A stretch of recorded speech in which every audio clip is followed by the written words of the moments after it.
My next guest is Mother Agnes Miriam of the Cross of the Diocese of Homs, Hama and Yabrud. A very, very honored guest.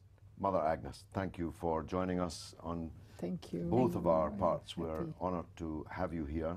It's a pleasure. Now, you are one of the leading voices standing up for unity and reconciliation and peace in Syria. You are one of the great defenders of the once cherished Christian community in Syria, where it was the safest place to be a Christian in the whole Arab world and is now practically hell on earth.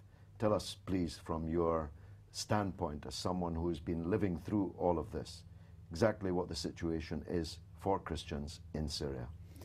Well, all the fears in the beginning are becoming incarnated in the reality. We have now a succession of invasion, real invasion on Christian stronghold, historical also stronghold like Ma'lula, Sadad, Kara, Der Atiye, Nebek, and yesterday I heard about Saidnaya. Is it a religious war? I don't think. Is it a Christian persecution? I don't think. I think that those who are engineering the events in Syria wants to give a justification for the systematic destruction of the Syrian state and the dismantling of the Syrian social tissue because they have very wide objectives. And the Christians, the religious component, what is more precisely religious extremism is a tool, a war tool. Indeed, but the fanatics are not just targeting Christians. No. They're targeting other Muslim sects and also those in their own sect who don't agree with their medieval, obscurantist, savage interpretation of Islam. Exactly. And so almost everyone is an enemy except those who agree with their very narrow interpretation. Yes, it's an exclusivist, extremist, fanatic facade of an ongoing violence to destroy the Syrian state.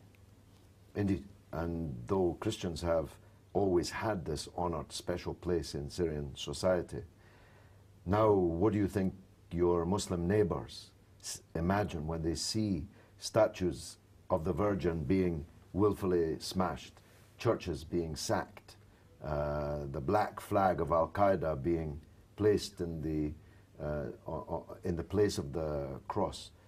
Do you feel a sense of solidarity from the Muslim neighbors? Of course, our coexistence, our conviviality with Islam is historical. The Arabic Christian opened their doors to the new Islamic fighters coming from Arabia. They opened their door because there was no difference on a cultural basis. And they took their distance from the Byzantine Empire then. So we were living together with the same culture, with the same values, and if you put out the politics, there is no problem between all the component of the very precious and diverse social tissue in Syria and in the Levant. Now, what is targeted is not only Christian, it's the civilization. And like this, you have mosques that are destroyed, you have Druze shrines that are destroyed, you have Sufi shrines, and you have synagogues that are destroyed. Among them, the oldest one in the world, the Jobar synagogue, that goes until the Solomonian time. So it is a threat against civilization, and we are back to the barbarian era. It has failed, though, hasn't it? Just a few weeks ago, in Parliament, which is my other job, yes, was part of the decisive majority which stopped Britain actually attacking Syria in conjunction with the United States, and by so doing, stop the United States from attacking. And now, as you saw on the vox pops on the screen, we're talking about talks now in January. This is a transformation, almost Yes. a miracle, of the situation that existed only a few weeks ago, a couple of months ago at most. This sense of failure, is it likely to make these fanatics more barbaric, or will they begin now to withdraw from the country? Will they begin to seek some kind of accommodation with the government in Damascus? I think first that I have to thank the British House of Commons for its historical and prophetic vote that has made a turning point in the history toward peace. And it is expressing the position of the British public opinion. Second, because of this vote, as you said, it was the Congress who also adopted the same policy, and we have a big door open toward a peaceful and a non-violent settlement of the Syrian crisis. Today, what we see in Syria is completely the contrary reaction.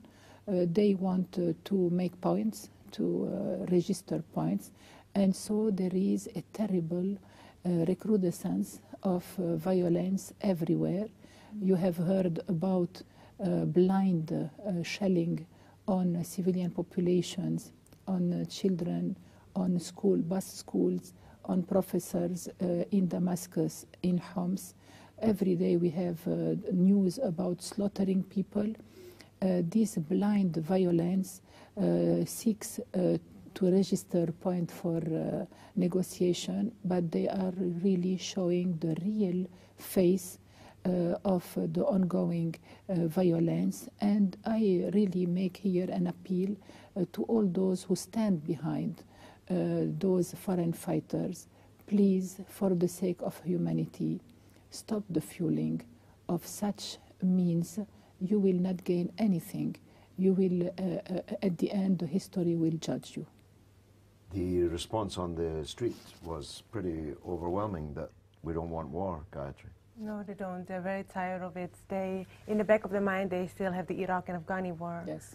So they're quite pronounced about the Syrian war. They don't want it. They don't want. Well, the last person, I think, from United States had another opinion. I am happy that it's not the majority. They seek war for power, and it seems that war will give to United States its predominant role. I think exactly the contrary. It's sponsoring and being the mentor of peace talks that bring President Obama to a proeminent role in the international scene. Just briefly, we only have a few seconds left. Are you optimistic about the negotiations in January? I will be optimistic if the people who will be there will be representative of the Syrian opposition. What I see is that the Syrian opposition today, you know, that is fragmented, so it's not representative. Moreover, those who are presented as the sole representative of the Syrian people do not have any grassrooted representation. They are out of Syria since 30 years. We want the internal opposition that is non-violent and that is representative of the majority of the opposition in Syria to be represented.